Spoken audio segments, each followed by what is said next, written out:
America అధ్యక్షుడు Donald Trump H-1B visa రుసుమును $1,00,000కు పెంచుతూ తీసుకున్న ఇటీవలి నిర్ణయాన్ని వ్యతిరేకిస్తూ అమెరికా వాణిజ్య మండలి కొలంబియా డిస్ట్రిక్ట్ కోర్టును ఆశ్రయించింది. ఈ నిర్ణయం చట్టవిరుద్ధమైన చర్యగా ఉందని, ట్రంప్ అధికార పరిధిని మించారని వేసిన దావాలో స్పష్టం చేసింది.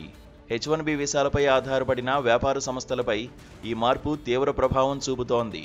కార్మిక వ్యయాలు భారీగా తగ్గి తక్కువ నైపుణ్యం కలిగిన ఉద్యోగులను నియమించుకోవాల్సిన పరిస్థితి ఏర్పడుతోందని మండలి వాపోయింది.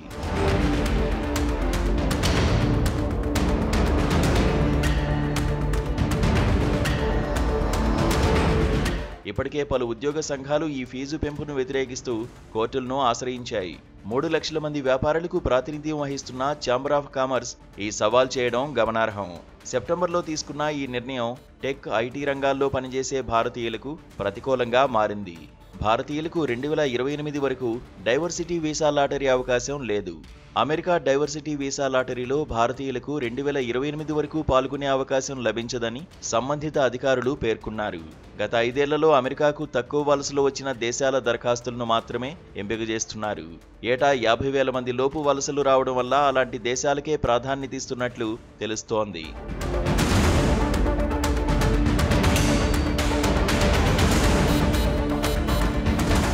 అమెరికాలో అన్ని దేశాలకు చెందిన వలసదారులకు సమాన అవకాశాలు కల్పించాలనే లక్ష్యంతో ఈ చర్యలు తీసుకుంటున్నారు.